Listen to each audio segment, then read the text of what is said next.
There is a quiet moment before the dawn, when the air above the Mediterranean lies still, and the city of Alexandria sleeps beneath the veil of silver fog. In that moment, more than 2,000 years ago, a dream was born. A dream so grand, so impossibly vast, that it would stretch beyond empires, beyond kings, and even beyond time itself. It began with a whisper, the whisper of a universal dream, to gather in one place the entire knowledge of the world, every poem ever sung, every theorem ever conceived, every story, every chart, every idea that the human mind had ever dared to record. The man who held that dream was Ptolemy I Soter, one of Alexander the Great's generals, a soldier who had marched through deserts and kingdoms only to inherit the jewel of Egypt when his commander's empire fell apart. He was not the first to crave immortality through conquest, but Ptolemy wanted something different, a kingdom not of land, but of learning.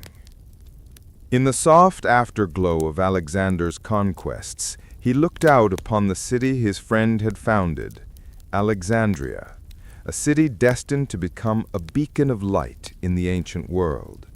And he imagined something that no one had ever imagined before. What if knowledge itself could be conquered? The streets of early Alexandria were lined with marble and dust.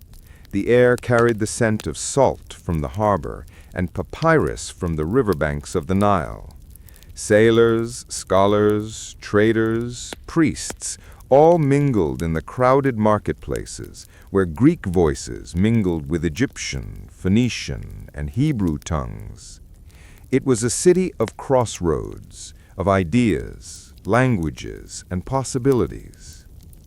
Ptolemy, perhaps sitting in the shaded court of his palace, would have heard those voices, a chorus of civilizations, and seen in them the blueprint of something greater. If all the world's wisdom could be gathered here under one roof, it would not only preserve the brilliance of the past, but illuminate the path to the future. To achieve this, Ptolemy needed a sanctuary, not of stone and statues, but of scrolls, a place where thinkers could dream without fear, where philosophers could argue without swords, and where the words of Homer, Herodotus, and Aristotle could rest side by side, a place that would become known centuries later as the Library of Alexandria. But Ptolemy's dream was not just a whim, it was a strategy. Knowledge, after all, was power, the kind of power that could outlast empires. While other kings built monuments to their names, Ptolemy would build a monument to the human mind itself. And so he called upon one of the greatest scholars of his time, a man of vision and of books, Demetrius of Phalerum. Demetrius had once governed Athens, a city that knew the taste of wisdom and the bitterness of politics. When exile drove him to Egypt, Ptolemy saw an opportunity. He welcomed the scholar into his court and shared his dream to collect every book in the world, every fragment of knowledge from Greece, Persia, Babylon, India, and beyond. Together, the soldier and the scholar began to shape the vision that would define an age. Imagine the early mornings in Alexandria then, the pale sun rising over the Pharos lighthouse, the tallest beacon in the world guiding ships from across the seas. Each vessel brought not only spices, ivory, and glass, but also stories written on scrolls of papyrus and parchment, wrapped carefully in linen or leather. In the customs houses by the docks, officials appointed by the king would meet each ship that entered the harbor. Their orders were clear: inspect every cargo, search every cabin, and seize every book. These scrolls were taken, copied by scribes in a quiet frenzy of ink and light, and the originals, sometimes, were never returned. In time, the Library of Alexandria would swell into a labyrinth of knowledge, its halls heavy with the breath of countless scrolls, but in these early days, it was still a promise, a whisper turning into a voice. They say Ptolemy walked among the foundations himself, speaking softly to his architects. The halls were to be bright, open, and serene, lined with columns and courtyards, filled with the smell of cedar and papyrus, in which them were rooms for study, for discussion, for quiet contemplation. There would be gardens where scholars could walk and debate beneath the shade of sycamore trees. There would be rooms for astronomy, mathematics, philosophy, medicine, and a temple dedicated to the Muses, the divine patrons of art and knowledge. That temple would be called the Mauseon, or the museum. Not a museum in the modern sense, but a sacred academy of the mind. It would be the heart of the library, and the library would be its soul. Together, they would create something that had never before existed, a living encyclopedia of the ancient world.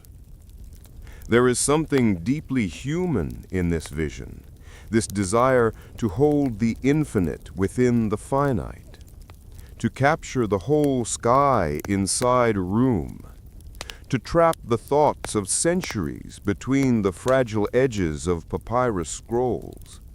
And yet, that is what Ptolemy sought to do. When the scholars of the museum gathered at dusk, their conversations would drift into the cool air like incense. One might speak of geometry, another of medicine, another of poetry, and in their voices the dream began to take shape, line by line, word by word. Perhaps in the quiet corners of the library's growing archives, a lone scribe would pause, his candle flickering as he listened to the distant hum of the city outside, and he would realize that he was part of something larger than himself, something eternal. The dream of Alexandria was not built in a day, nor even in a decade. It was an ongoing act of devotion, a belief that the world could be understood, written down, and preserved. The papyrus scrolls multiplied like stars in the sky, and each one represented a voice, a fragment of the vast conversation of humanity. Philosophers, poets, physicians, astronomers, and mathematicians all found refuge within its walls. They ate together, lived together, studied together. They were freed from taxes, honored with stipends, and treated as sacred vessels of wisdom. For the first time in history, knowledge was given a home, and that home was Alexandria. As the years turned, Ptolemy grew older. He had fought his battles, secured his throne, and now watched the city thrive under the golden sun. He may have understood in those quiet evenings by the sea that his greatest conquest was not one of soldiers or ships, but of scholars. In the glimmer of lamplight, in the gentle rustle of scrolls, in the murmured debates of philosophers, his dream lived on. And though centuries would bring wars, fires, and the long decay of empires, the whisper of that universal dream, the longing to gather all knowledge, to hold it against the tide of time, would never truly fade. Even today, when we speak of the Library of Alexandria, we are not just remembering a building or a collection of books. We are remembering That dream. The same dream that still moves through every library, every archive, every server room, and every curious mind. It is the dream of Ptolemy, the dream of a world that believes knowledge can be shared, preserved, and passed down forever. And so, as the waves of the Mediterranean continue to wash against the shore where the library once stood, the whisper lingers still. A universal dream echoing through time, a reminder that even in the silence of history, the quest for understanding never sleeps. There are places in history that seem to hum with the sound of thought, as if the stones themselves remember the voices that once echoed between them. Alexandria was such a place. By the time the library began to take form, the city had already become something miraculous. Built upon the edge of the blue Mediterranean, it shimmered in the Egyptian sunlight, a meeting place of worlds. Here, Africa touched Asia, and the wisdom of Greece breathed in the same air as the mysteries of the Nile. It was a city of ships and scrolls, of temples and trade. From the harbors, long wooden vessels with curved prows glided in, their sails painted with foreign symbols. From the south came boats heavy with papyrus reeds and ivory. From the north came cargoes of olive oil, fine pottery, and bundles of parchment. But most precious of all were the scrolls, those slender, rolled-up fragments of human memory.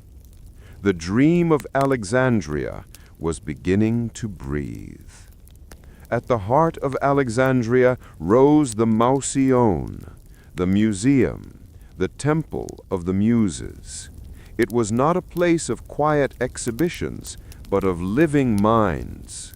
The air there was filled with voices, murmured debates, bursts of laughter, and the rhythmic scrape of styluses across parchment. In one corner, a philosopher was explaining Aristotle's ideas to a group of young students. In another, a physician was drawing the outline of a heart on a board, while his pupils leaned forward, wide-eyed and silent. It was, in every sense, a city within a city, a sanctuary for the intellect. The Library of Alexandria stood close by, part of the same sacred complex. To enter it was to step into a different kind of silence, the silence of paper and dust, of pages breathing in the soft air. Shafts of sunlight slipped between the pillars, falling upon rows of papyrus scrolls. Each one was fragile, written in black and red ink, carefully rolled and tied with thread. Together they held the thoughts of countless generations. In those early years, no one could yet grasp how vast it would become. There were scrolls of Homer's verses, copied in elegant script, scrolls of Herodotus telling the tales of kings and wars, and new works, mathematical treatises, medical diagrams, plays, hymns, and strange scripts from distant lands. The scribes worked endlessly, their hands darkened with ink. They sat at low tables, copying, comparing, correcting. Sometimes they whispered to each other about the beauty of a line or the strangeness of a symbol. Other times they simply listened to the rustle of papyrus, to the murmuring city beyond the walls. It is said that when the wind blew in from the sea, it carried with it the faint smell of salt, and that in those moments the entire library seemed to breathe like a living creature made of thought. To supply this growing empire of books, the library needed a constant flow of papyrus, the lifeblood of ancient writing. Along the Nile, farmers harvested the tall green stalks and sliced them into thin strips. These strips were soaked, pressed, and dried in the sun, becoming the smooth sheets upon which knowledge would be written. In the workshops of Alexandria, artisans would polish and roll the sheets, preparing them for the scribes. There was a rhythm to this craft, a quiet music in the slicing and pressing, the rolling and stacking. Each scroll, once written, was labeled with a small wooden tag inscribed with its title and author. They were placed upon shelves of cedar wood, arranged with almost sacred precision. To walk among those shelves was to wander through the mind of the ancient world itself.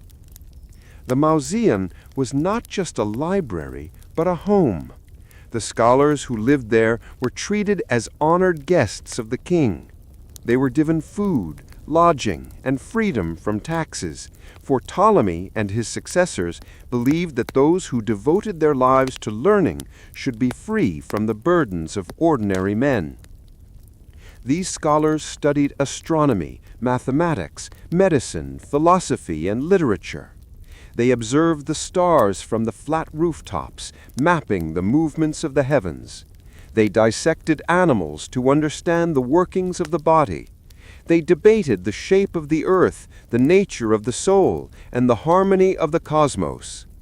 At night, when the city quieted, lamps flickered in the halls of the museum.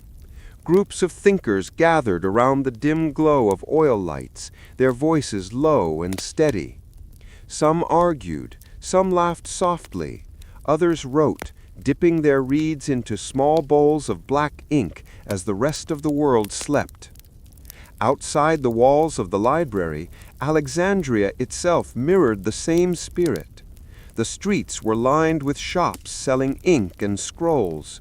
Children recited lines of poetry in the schools. Poets recited hymns to the crowd in the squares. From the harbor, the great Pharos lighthouse, one of the wonders of the ancient world, burned through the night, guiding sailors home. Its flame, reflected upon the water, seemed to echo the light of learning that glowed within the city's heart. Even the air of Alexandria felt different, as though filled with invisible threads connecting every thought, every word, every dream. Travelers who came from distant lands often spoke of the city with reverence, calling it the mind of the world. The scholars of the Mausoleum were not monks hidden away from life. They were alive, curious, and filled with passion. They studied the tides, the winds, the laws of harmony and music. They dissected the words of Homer as carefully as a surgeon dissects a heart. They measured the shadows of the earth to know the heavens above. It was said that within those halls a man could find the answer to any question, or at least the courage to ask it. There were poets who composed verses to the gods of reason, mathematicians who saw beauty in numbers, and astronomers who believed that by studying the sky, they were studying the soul of creation itself. And when these minds gathered, something beautiful happened. They began to speak not as Greeks or Egyptians or strangers, but as seekers of truth. For the first time, knowledge became a language all its own. In the courtyards, young students sat beneath the fig trees, reading aloud. Teachers strolled among them, correcting gently, explaining patiently. The hum of thought filled the air, not loud, not urgent, but steady, like the sound of waves upon the shore. It was as though Alexandria itself had become a great mind, thinking, dreaming, remembering. There is an image that survives in imagination, if not in fact. A scholar standing by the open window of the library, his fingers dusted with ink, his eyes bright in the lamplight. Outside, the sea murmurs softly. Inside, the scrolls breathe with quiet life. He pauses, listening. Perhaps he hears the city settling into sleep, the footsteps fading in the streets, the cry of a distant gull. and in that stillness he feels the weight of it all. The voices of Homer, of Plato, of distant Babylonian sages, all gathered here, within reach of his hands. He knows, as every dreamer does, that such light cannot last forever. But for now, in this fragile peace, he is part of something eternal. The Library of Alexandria was not just a building of stone and papyrus. It was a living conversation across time, a promise that knowledge could be passed like a flame, from one generation to the next, from one civilization to another. And though the centuries would test that promise with fire and loss, in these early years it burned bright, steady, golden, serene. It was a city of scholars and papyrus, a sanctuary for the curious, and a quiet testament to humanity's greatest dream, that by understanding the world, we might also understand ourselves. In the story of the Library of Alexandria, there is one figure who stands in the half-light between myth and memory, a man whose mind built the invisible architecture of the world's greatest library. His name was Demetrius of Phalerum. A philosopher, a statesman, a man once powerful in Athens, and later an exile. Fate had turned its wheel, casting him from the marble steps of the Athenian assembly to the sunlit courts of Alexandria. But perhaps that exile was destiny in disguise, for in Egypt, far from the politics of his homeland, Demetrius would help shape something far greater than any city's law or leader. He would shape a home for every idea the world had ever known. Demetrius had studied in the shadow of Aristotle himself, a disciple of the Peripatetic school, where knowledge was measured by observation and reason. In Athens, he had ruled for a decade with quiet wisdom, promoting art, culture, and learning. He believed deeply that an enlightened city must be built upon the foundations of thought. But politics, like the sea, can turn without warning. When fortune failed him, Demetrius fled to Egypt, carrying not gold, but wisdom. Ptolemy I, the soldier king who ruled the new land of Alexandria, saw in him something rare. Here was not just a scholar, but a builder of systems, a man who could take the dream of a universal library and make it real. Their meeting, if it truly happened, as later writers suggest, must have been quiet, deliberate, and filled with understanding. Two men who had known the cost of ambition, one of empire, the other of ideas, now united by a vision larger than both. In the soft glow of the palace colonnade, perhaps they spoke late into the night. Ptolemy, with his military precision, would ask the questions of a ruler. How will this library be built? How will it be organized? How will it survive after me? And Demetrius, thoughtful and deliberate, might have answered in the tone of a teacher. A library, my king, must have order, or it will drown in its own knowledge. It must be a living thing, nourished and protected. We must collect, preserve, and classify, for knowledge is not merely to be stored, but to be found again.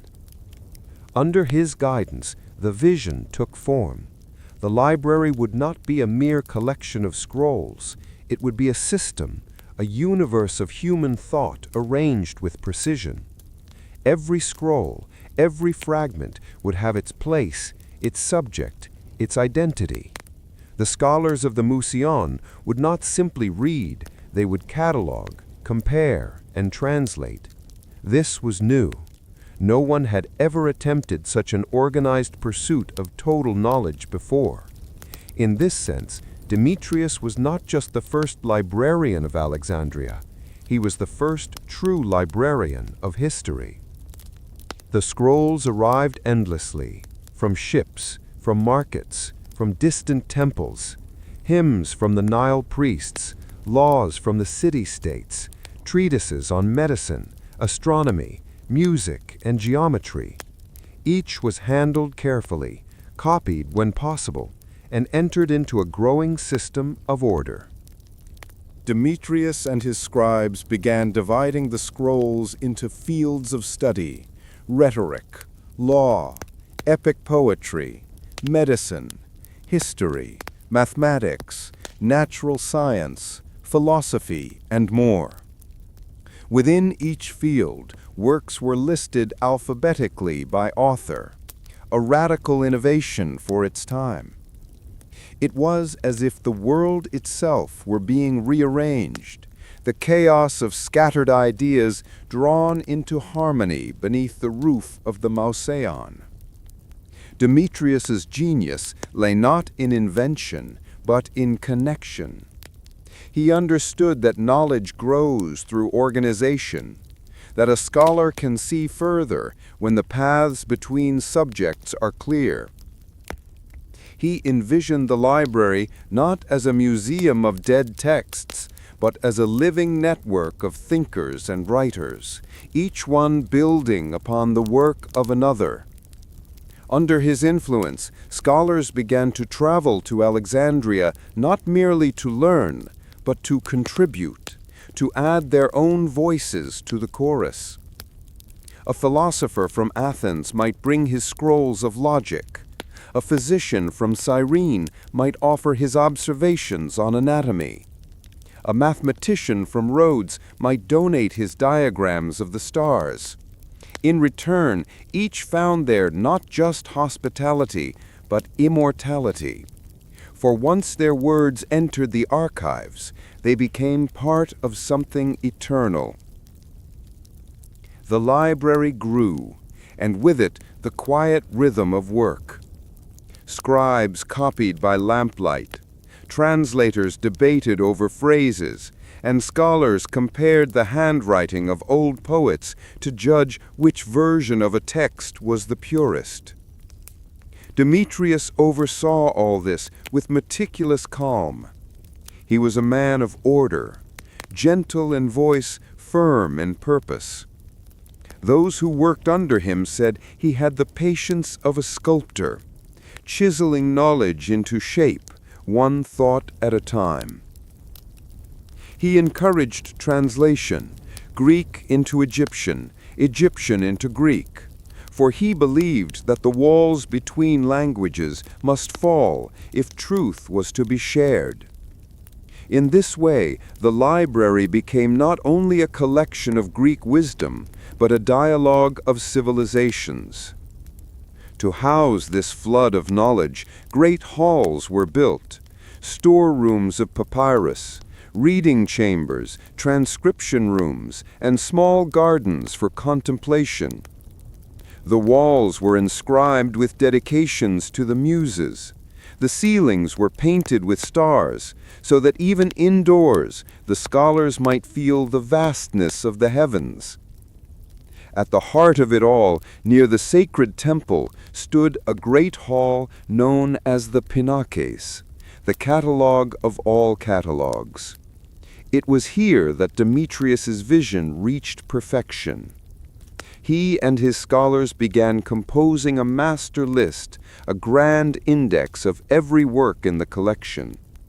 It was divided into sections by subject, and under each section were the names of authors, their works, their origins, and short notes of commentary.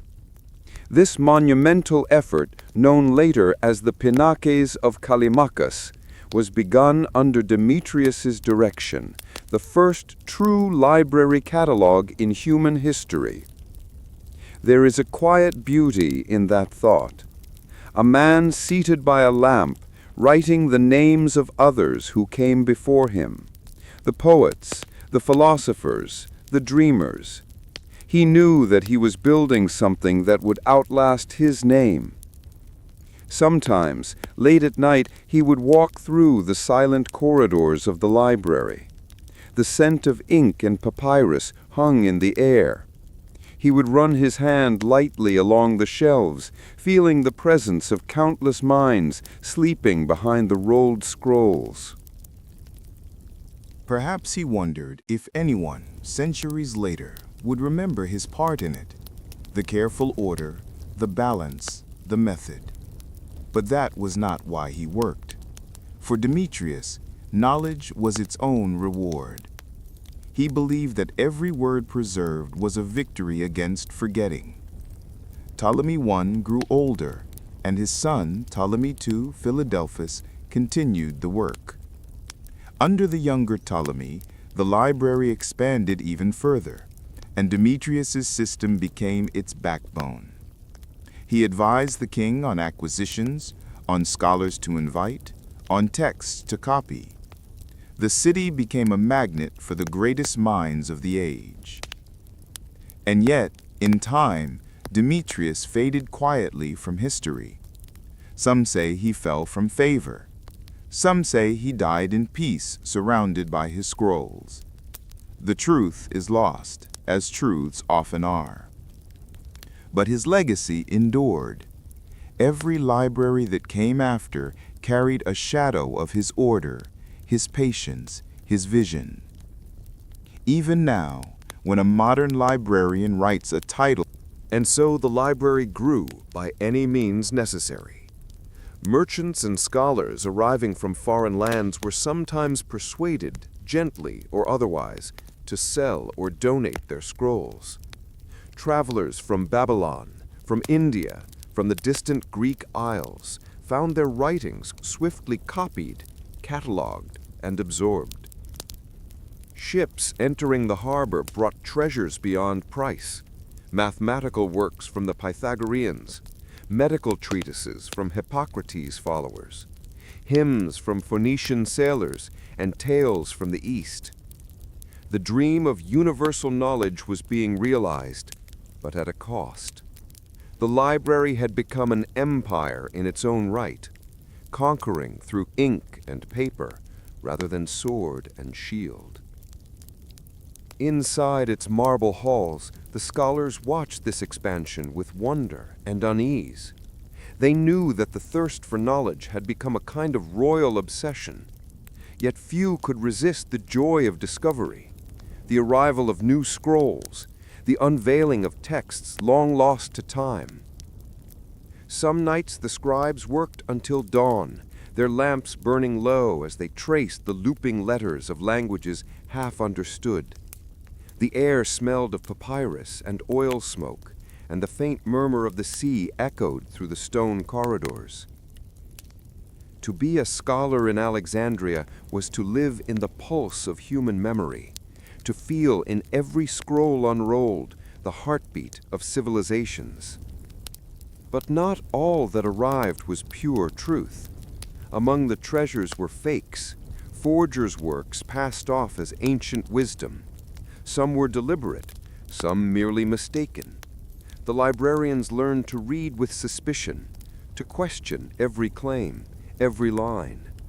The library was not just collecting knowledge, it was filtering reality itself. They began to compare texts, to seek the most accurate versions, to correct errors made by careless copyists centuries before.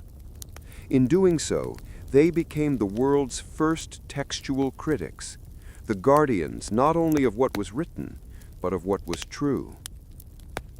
As the years passed, the library's vaults swelled beyond imagination. Estimates vary. Some say there were 500,000 scrolls, others say far fewer, but numbers cannot measure what it contained. Every discipline known to humanity, every voice from the past, every record of a world still young. To walk through the library was to walk through the human mind itself. One could move from poetry to philosophy, from mathematics to music, from medicine to myth, and feel no boundary between them, for in Alexandria all knowledge was one. The great acquisition was ruthless, yes, but it was also magnificent. In gathering the thoughts of every people, the library became something no empire had ever achieved, a map of the human spirit. And though later centuries would remember the Ptolemies as greedy kings, there was a strange nobility in their hunger, a desire not for wealth or power, but for understanding. Perhaps that is why the scholars stayed, why they forgave the library's methods, why they labored under lamplight and salt air, believing that in this vast mosaic of scrolls they were preserving something sacred. For to them, the library was more than a building.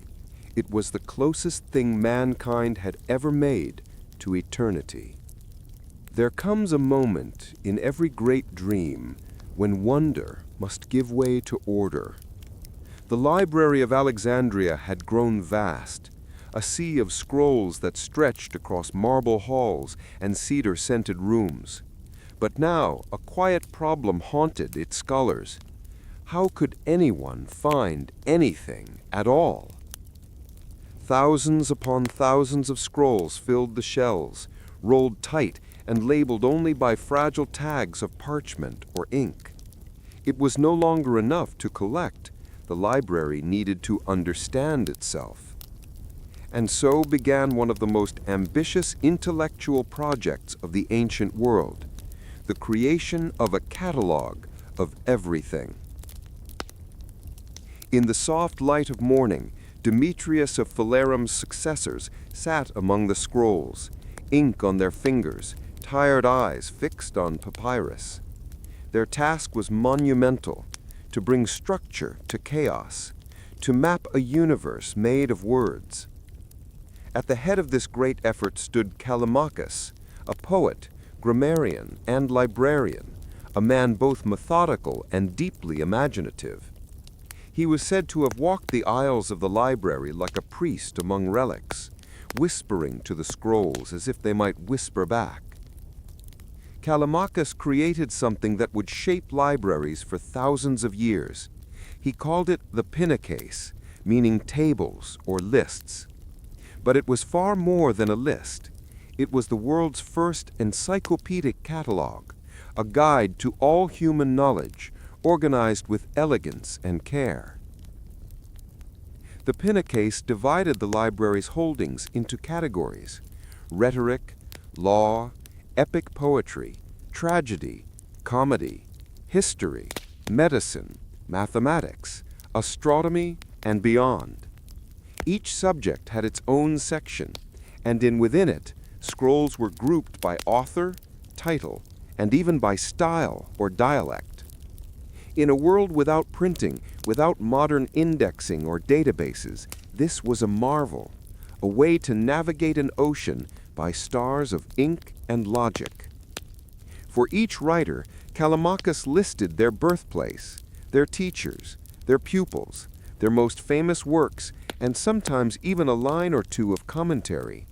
He gave every scroll a home, and in doing so, he gave the library a soul. Imagine walking through those halls as a visitor, a scholar from Athens or Rhodes, newly arrived by ship. A librarian greets you at the entrance, leading you past the stone pillars, the flickering lamps, the scent of oil and sea breeze. You ask for the writings of Homer, or perhaps for medical treatises from Kos. The librarian consults a scroll, one of Callimachus's Pinakes, and with calm precision leads you through the labyrinth. Every shelf, every chest, every section is marked with symbols and names. Soon you are standing before the works you seek, feeling the thrill of discovery that Alexandria offered to all who entered her gates. The organization was not merely practical, it was philosophical. For Callimachus and his fellow scholars, knowledge was not just to be stored, but arranged so that meaning could emerge from structure. The divisions of subjects reflected how they saw the world: poetry beside philosophy, science beside myth, each thread part of a larger tapestry. This was how the ancients understood learning, not as isolated facts, but as a living conversation across centuries and continents. And so, in the silence of the library, you might find a mathematician reading Hesiod, or a poet leafing through geometry, each seeking inspiration from the other's art. The Panaques were said to fill over 120 scrolls, an enormous undertaking that took years to complete. But their true power lay not in size, but in vision. It was the first time humanity had tried to list everything it knew, to look upon the totality of its own thought and say, "This is what we have learned." In a sense, it was the birth of the idea that knowledge could be contained, not scattered through the winds of memory, but held, ordered, and passed on. To the scholars, this system was more than organization, it was reverence. Each scroll represented a voice from the past, and to lose one was to silence a piece of the human story. So they treated the works with care. Scrolls were stored in wooden chests lined with cedar oil to keep away insects. They were labeled carefully. Their ends dyed different colors to mark subject or language. The librarians even developed early forms of cross-referencing, linking one text to another, a primitive but profound version of what today we might call a network of ideas.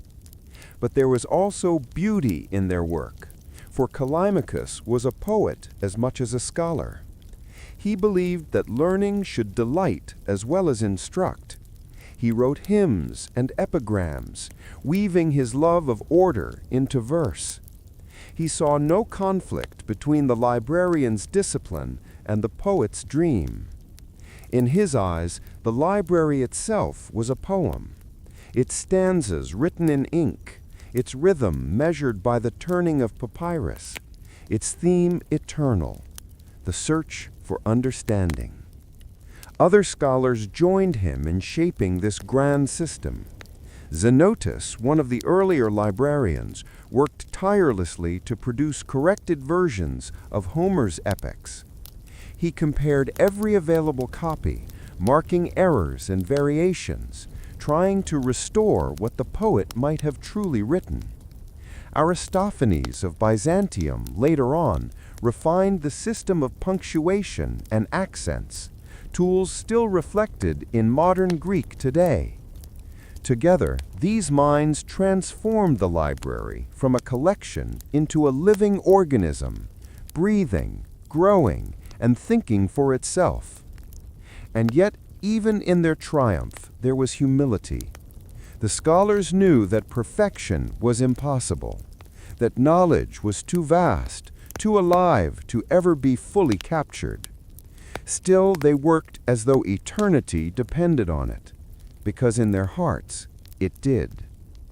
They believed that somewhere in these scrolls lay the answers to everything: the shape of the earth, the laws of the stars, the hidden harmonies of the universe. They believed that to organize knowledge was to touch the divine.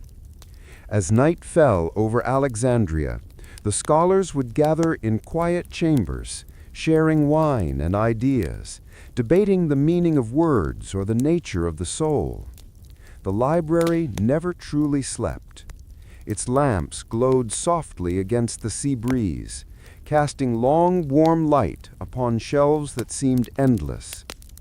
If one stood there long enough, one could almost hear the whisper of 1,000 voices, the ancient and the new, all speaking across time, their words caught in papyrus and preserved by faith. And among them, Callimachus's gentle voice might still be heard, urging his students to remember that to know the world is not to conquer it, but to listen. If you were to wander through the streets of ancient Alexandria at dawn, you would hear it, a soft hum rising from the royal quarter, not the sound of merchants or sailors, but something gentler, more rhythmic, the murmuring of scholars greeting the day. This was the Museion, the beating heart of the library's world. It was more than a place of learning. It was a sanctuary of the muses, where thought itself was considered divine. The Museion was built beside the royal palace, its marble courtyards opening to gardens filled with fountains and shaded walkways. Here the scholars lived, worked, and dreamed together. It was said that the air itself seemed charged with ideas, the kind that float like dust motes in the morning light. To live within the Museion was to belong to a small, privileged order, the philosophers of the king. They were chosen not by wealth or birth, but by brilliance. Mathematicians, poets, physicians, astronomers, each was invited by the Ptolemaic court to dwell within the library's embrace. They lived without want. Their food and lodging were provided by the crown. They paid no taxes. They were free from the burdens of trade or politics. Their only duty was to think and to share what they discovered. It was a rare and delicate kind of freedom. In a world where most men toiled for survival, the scholars of Alexandria were permitted to chase ideas through the labyrinths of their own minds. Each morning they would gather beneath the colonnades, their sandals echoing softly against the stone. The sea breeze carried the scent of salt and ink, and the light from the harbor gleamed on the marble steps. Here they would debate, sometimes gently, sometimes fiercely, about the movement of the heavens, the causes of illness, the proper structure of a verse, or the meaning of a word. They spoke in Greek, but their ideas were drawn from every land: Egyptian medicine, Babylonian astronomy, Persian mathematics, Indian philosophy. Alexandria had become a crossroads of wisdom, and the scholars were its interpreters. In the afternoons, the great lecture hall would fill. Students and visitors gathered in rows, scrolls in hand, eyes bright with curiosity. The air was thick with the sound of reed pens scratching papyrus, as teachers explained the structure of the cosmos or the nature of the human soul. Sometimes the king himself would attend, Ptolemy II or III, seated quietly in the back, listening as a philosopher spoke of distant stars. The relationship between scholars and royalty was delicate, a dance of gratitude and caution. For the kings funded their work, but they also expected reverence. A wrong word, a careless critique of divine monarchy, and a scholar might find himself politely invited to leave the city. Yet for the most part, the arrangement worked. The kings basked in the glory of learning, and the scholars basked in the comfort of royal favor. Meals at the Museion were communal and serene.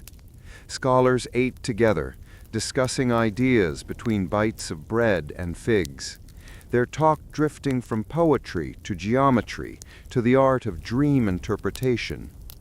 They dined beneath painted ceilings, where images of the 9 muses looked down, Calliope of epic song, Urania of the stars, and Clio, the gentle muse of history. Sometimes music filled the air. A lyre played softly, a recitation of verse echoing across the courtyard. It was a world where the line between study and art dissolved, where discovery itself was considered a form of worship. The days passed in a tranquil rhythm. Some scholars would climb to the roof to chart the constellations. Others would spend the afternoon in the dissection rooms, studying the mysteries of the human body. Poets wandered the gardens, composing hymns to the gods of knowledge. At night, lamps flickered in every corner of the library. The halls glowed like veins of fire running through the palace complex. From outside, sailors approaching the harbor said it looked as if the stars had descended to earth.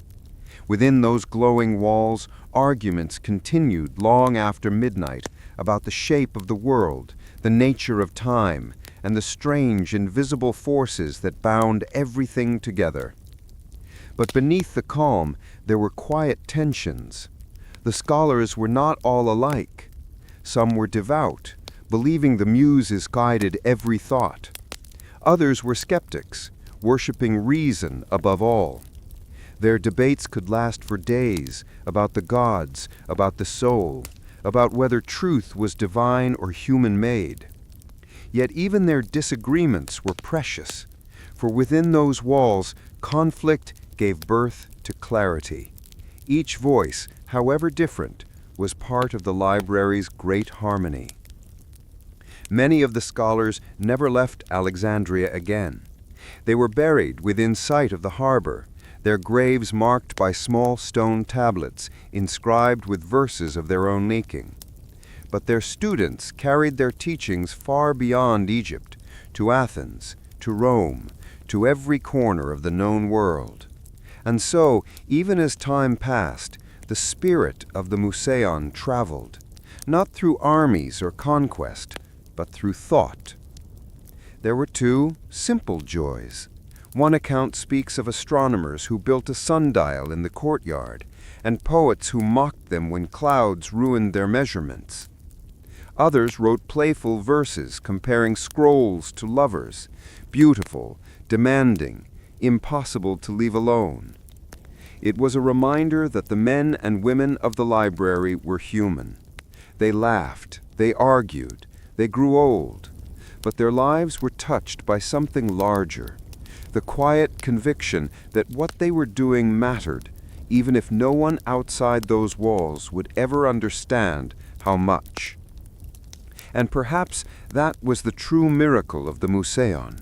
It was not its wealth or its luxury, but its faith in thought, in the belief that the mind could be a kind of temple, and that the pursuit of knowledge was a sacred act.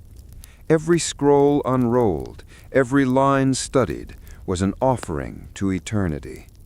The scholars might not have known it, but their slow, careful work would echo for millennia. In every university, every library, every quiet desk where someone sits and wonders.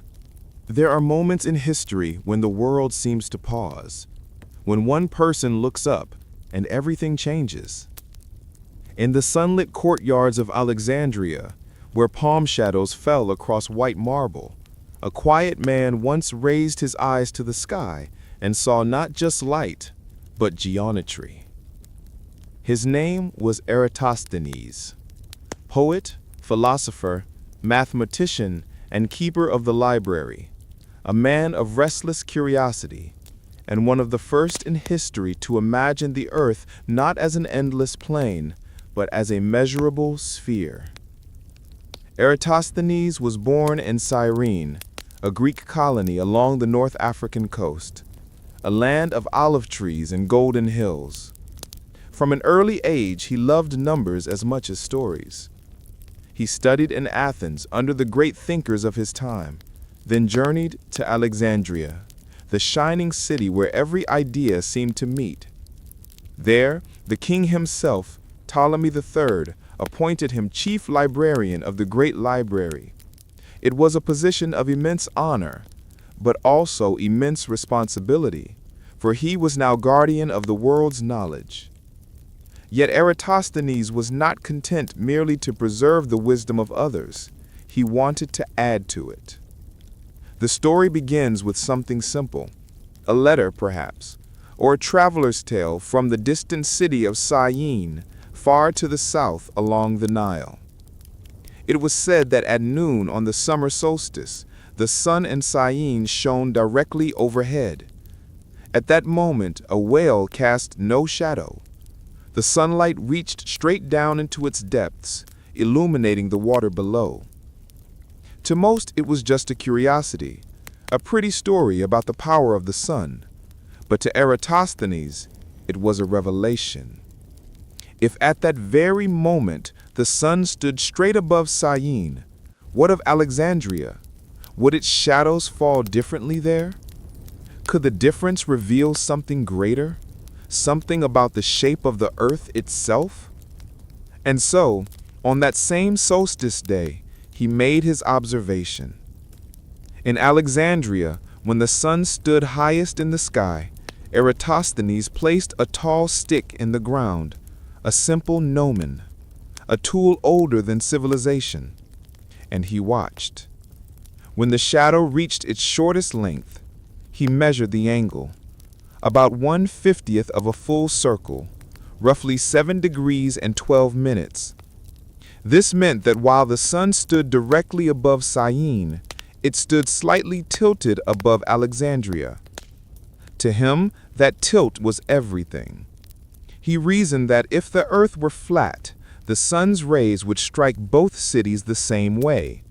But if the earth were curved, if it were round, then the sun's rays would hit at slightly different angles. The distance between the two cities and the difference in their shadows could reveal the planet's size. It was a thought so simple, so elegant, that it felt almost divine. Eratosthenes then sought the distance between Syene and Alexandria. There were no satellites or maps, no precise tools, only camel caravans and travel records. But Alexandria was a port of trade and empire, and distances along the Nile were known from royal surveys. From these, he estimated the distance at roughly 5,000 stadia, a unit of measure whose exact modern value we still debate, but close enough to give a breathtaking result. He set up his calculation like a philosopher composing verse. If the angle of the shadow was 1/50th of a circle, and the distance between the two cities represented that fraction of Earth's total circumference, then 50 times that distance would give the full measure. 5,000 stadia times 50 equals 250,000 stadia. Depending on which version of the stadian he used, that equals somewhere between 24,000 and 25,000 miles, astonishingly close to the true circumference of the Earth. Think about that for a moment. Over 2,000 years ago, in a world without telescopes or clocks, a man with nothing more than sunlight, shadows, and reason measured the size of the planet with near-perfect accuracy. It was an act of imagination as much as science, a proof not just of geometry, but of the power of thought itself. In the evenings, it said Eratosthenes would walk along the harbor walls, watching ships disappear into the horizon. He knew what that meant now. He could almost see the curve of the earth beneath their sails. And perhaps he smiled, knowing he had glimpsed something eternal, something no ruler or empire could ever erase. He wrote of his findings in a book called On the Measurement of the Earth. Few copies survived, but its ideas echoed through centuries, to Strabo, to Ptolemy the geographer, and eventually to the scholars of the Renaissance who would rediscover his wisdom and marvel at its precision. But Eratosthenes was more than just a mathematician. He was a poet of logic, a man who saw beauty in proportion and meaning in the patterns of the stars. He devised a system for finding prime numbers, what we now call the sieve of Eratosthenes, and he wrote poetry, history, and philosophy. He was called Beta, meaning the second, for he was said to be second best at everything. Second best poet, second best astronomer, second best philosopher. But that nickname hid a deeper truth. Eratosthenes didn't want to be the best at one thing. He wanted to understand everything. The library gave him that chance. Every day he walked among scrolls of medicine and music, mathematics and myth, drawing connections between them. He saw how all knowledge was one fabric, each thread leading to another, woven together by curiosity. In his notes, he spoke of the earth as a single home, a sphere shared by many peoples, connected by winds and waters and the eternal sun. It was a rare thought in a time when kingdoms ruled by division. He wrote, "The earth is the dwelling of mankind, and reason is the measure of its harmony." Years passed, and the library continued to thrive under his care. Young scholars came to learn at his feet, some curious, some skeptical, all drawn by his calm certainty that the universe could be understood. He encouraged questions, not dogma. He told them, "Measure not for pride, but for wonder." Even in his later years, when his eyesight began to fade, he could still recite entire texts from memory, fragments of Homer, the geometries of Euclid, the dreams of philosophers long gone. And though blindness dimmed his days, his mind still burned bright with the light of the sun that he had once measured. When Eratosthenes died, the scholars of Alexandria placed his writings with reverence among the library's treasures. Somewhere in those vast halls, his calculations sat beside the poems of Sappho, the laws of Solon, and the myths of distant lands. His work became part of the library's heartbeat, a reminder of what the human mind could do when freed to dream. Centuries later, as ships sailed once more into the Alexandrian harbor, the sun still cast its shadows across the city walls, and somewhere, in that same light, perhaps a student or a traveler paused, looked down at the shadow of a column, and thought of Eratosthenes, the man who measured the earth with nothing but faith in reason. There are stories that grow so vast, they begin to overflow their walls. So it was with the Library of Alexandria.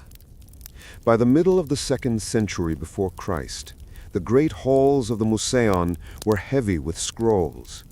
Shelves, once neat and labeled, now groaned beneath the weight of human memory. The smell of papyrus and cedar hung thick in the air. Scribes hurried between rooms with armfuls of texts, their sandals whispering across cool marble floors. Even the catalogues of Callimachus could barely keep up. The dream of every book in the world had become too large for its own home. And so the scholars looked beyond the palace walls, toward the southern quarter of the city, to a place of calm and shadow where incense rose each morning toward the gods. There stood the temple of Serapis, and it was there that Alexandria built her second library, a daughter born of necessity, but nurtured by reverence. The Serapeum, as it was called, stood high upon a rocky hill, its steps climbing toward the blue Egyptian sky. It was a place of peace, where Greek philosophy met Egyptian devotion, a union of cultures that mirrored the library's spirit itself. Within its courtyards, the god Serapis was worshipped, a figure with both Greek and Egyptian features, a symbol of harmony between two worlds. And beside his temple, in quiet chambers lined with polished wood, the new library took shape. This daughter library was not as grand as her mother. Her rooms were smaller, her collections fewer, but she had something the great library did not: closeness to the people. While the scholars of the Museion worked under royal patronage, the Serapeum was a place where ordinary citizens might come to read or to learn. Merchants, travelers, priests, and curious minds walked its echoing halls, their fingers brushing across the smooth papyrus scrolls. It was a library not of kings, but of seekers. The caretakers of the Serapeum were scholars too, but their work carried a gentler rhythm. They did not race to catalog the universe. They curated carefully copies of the great library's most important works, supplements from other cities, and writings meant for study rather than preservation. It was, in a way, a school of souls. You could find young students reading there by lamplight, their faces lit gold and amber, their minds opening like blossoms in the Nile sun. Philosophy, mathematics, poetry, medicine, the same disciplines that filled the shelves of the great library found echoes here, softer but no less profound. Visitors said the Serapeum had a serenity that the great library never did, perhaps because it was smaller, or because its temple surroundings whispered of eternity. Where the great library hummed with debate and ambition, the Serapeum breathed like a slow hymn.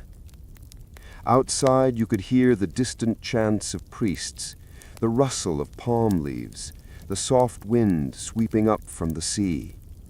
Inside the air was cool and dim. Shafts of sunlight slipped through the windows and fell upon tables strewn with scrolls.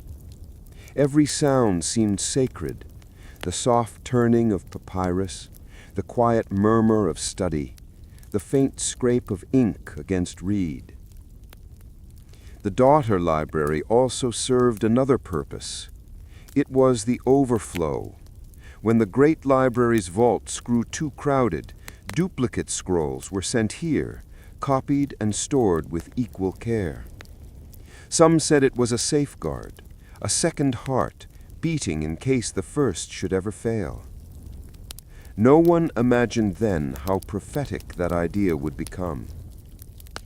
There were even whispers that the Serapeum contained secret works, texts too mystical, too controversial to be kept under royal scrutiny, esoteric writings from the East, Egyptian hymns, or forbidden philosophies. We will never know for sure, but the thought lingers, like a shadow behind sunlight, that in the quiet chambers beneath the temple, knowledge was protected that could not safely live in daylight. The Serapeum became in time a beloved refuge.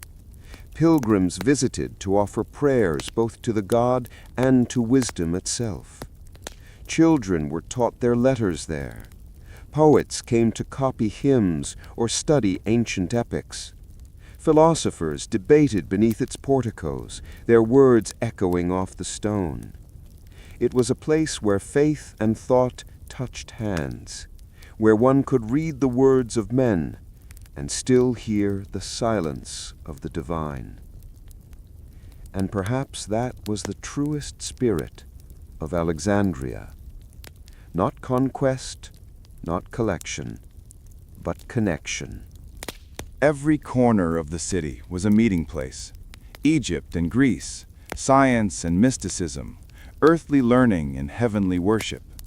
The daughter library embodied that harmony. Even in later centuries, when the great library's fortunes waned, the Serapeum endured. Its priests became custodians of memory, its scholars quiet guardians of words. Imagine standing on its steps at sunset. The temple columns glowing gold, the city stretching below you in blue haze, and beyond it, the endless shimmer of the Mediterranean. Behind you, the chants of evening prayer rise to the sky. Before you, the city hums with the eternal rhythm of life. Somewhere, a student rolls up a scroll, sets down his pen, and steps into the fading light, his thoughts alive with ideas older than empires. That was the gift of the Serapeum, a place where learning could breathe, quietly, gently, without the burden of ambition. When later ages spoke of the destruction of the library, it was often the Serapeum that survived longest, the daughter who carried her mother's memory into the next centuries. Even when politics shifted and empires fell, the temple steps still echoed with the footsteps of readers. For a time, it seemed eternal, a calm island of words in a changing world. For centuries, the Library of Alexandria stood as a beacon of learning. Its scrolls whispered the words of poets, its halls echoed with the debates of scholars, and its walls held the steady heartbeat of a dream that knowledge could bind humanity together. But even the brightest flame depends on the hand that shields it from the wind, and when that hand begins to tremble, the flame wavers.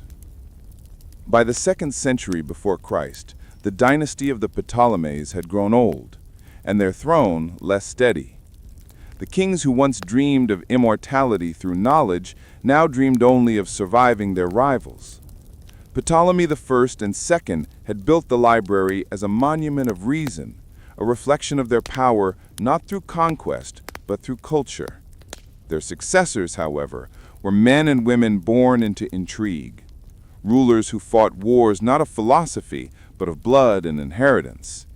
Alexandria, once the heart of the Greek world in Egypt, became a court of whispers. And in those whispers, the voice of the library grew faint. The scholars who once walked freely in the courtyards of the Museion found themselves in a changing city. New laws, new rulers, new suspicions. There was still learning, but now it served politics more than wonder.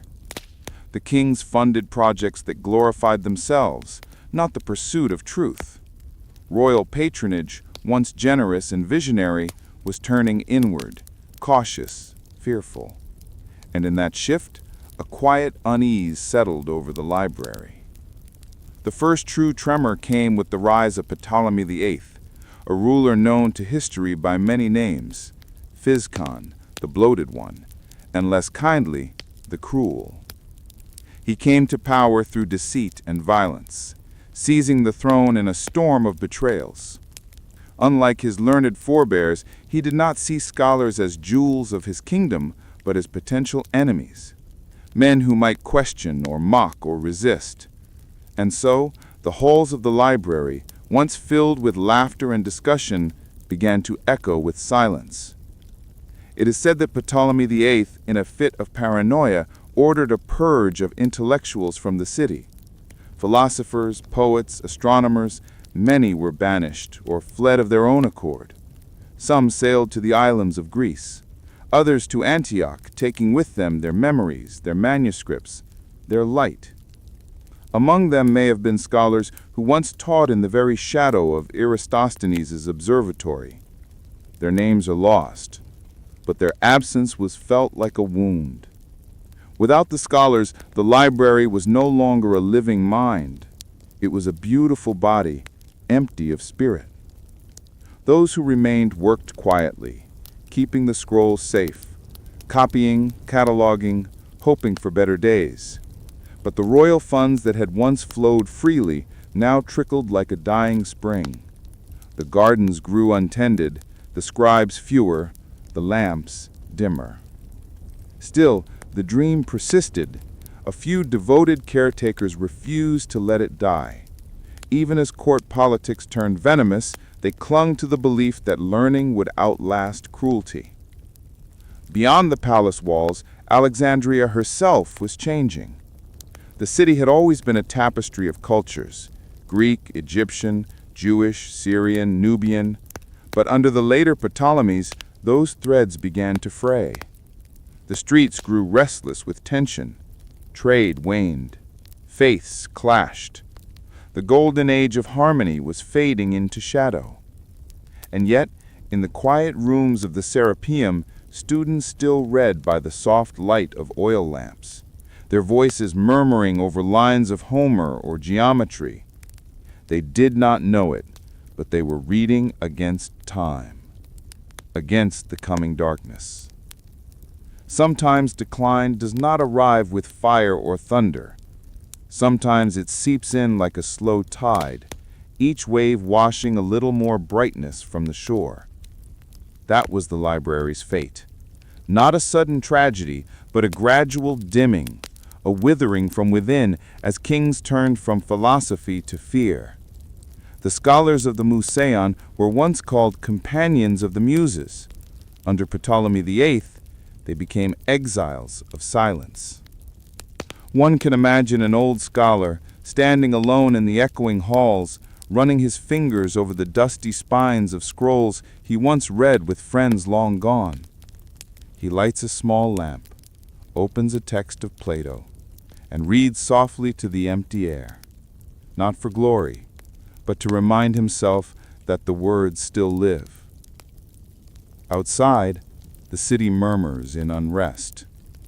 Inside, a single flame trembles, reflected in his weary eyes. That, perhaps, is what decline looks like. In 145 BC, when Ptolemy VIII expelled many foreign scholars, Alexandria lost not just people, but ideas. It was as though the air itself grew thinner. The library could still stand, the scrolls could still be counted, but the pulse that once animated it, the endless exchange of thoughts, was gone. Knowledge is not just what is written, it is the conversation around it. And without those voices, even the grandest collection becomes a tomb. But history has a strange compassion. Even in this age of decline, the library's legend endured. Travelers still spoke of it with awe, and the distant kings still sent gifts of books, hoping to share in its prestige. Some fragments of the old spirit flickered back to life, like embers stirred by wind. A young philosopher here, a dedicated scribe there. They kept the dream breathing, faintly, but enough to carry it forward. The flame had not yet gone out. It's tempting in stories to imagine great endings, grand catastrophes, heroic last stands, but the truth is often quieter. The library's decline began not with a fire, but with indifference. Not with enemies at the gates, but with the soft turning away of kings. And that, perhaps, is the saddest kind of loss. The kind that comes not from hatred, but from forgetting.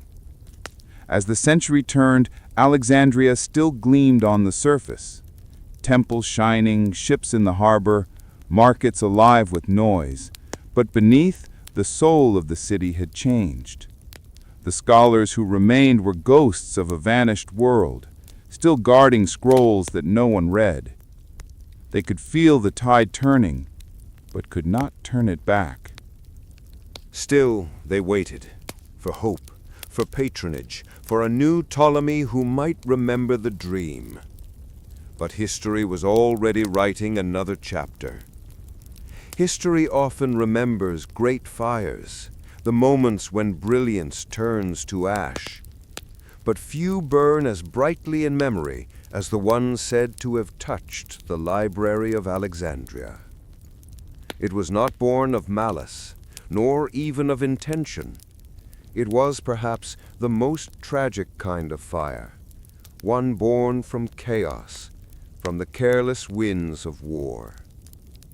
The year was 48 BCE. Rome was in turmoil. Its greatest general, Julius Caesar, had crossed the Rubicon and plunged his republic into civil war. Fleeing his rival Pompey, Caesar found himself drawn to Egypt, a kingdom already trembling under its own conflicts.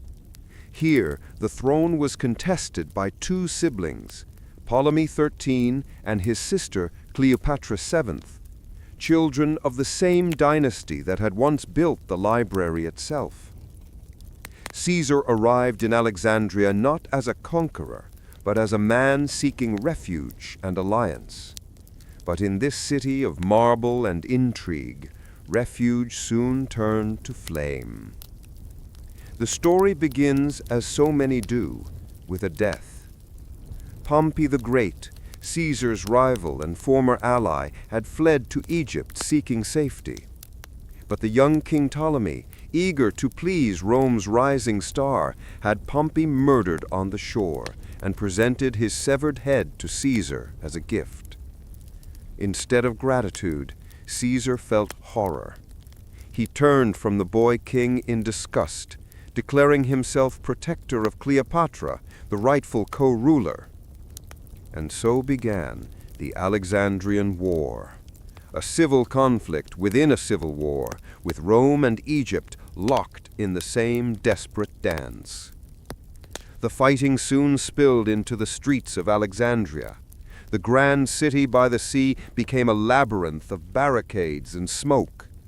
Egyptian forces loyal to Ptolemy besieged Caesar's men, who fortified themselves near the royal palace, the very palace where the library once stood. The harbor filled with warships. Arrows hissed across the water. Siege engines roared. And somewhere amid that chaos, a single spark leapt from purpose to accident. Plutarch, the ancient historian, tells us what happened next. He writes that Caesar, seeking to block the Egyptian fleet, ordered the ships in the harbor to be set ablaze. The fire spread quickly, first through the docked vessels, then along the wooden piers, and finally into the warehouses where vast stores of grain, papyrus, and goods were kept. Those storage buildings, it is said, lay not far from the great library, and so the flames, carried by the warm Mediterranean wind, reached farther than anyone could have foreseen. Imagine that night, the harbor glowing red beneath a black sky, columns of smoke rising like dark pillars against the stars, the scent of burning cedar and papyrus, sweet, heavy, unbearable.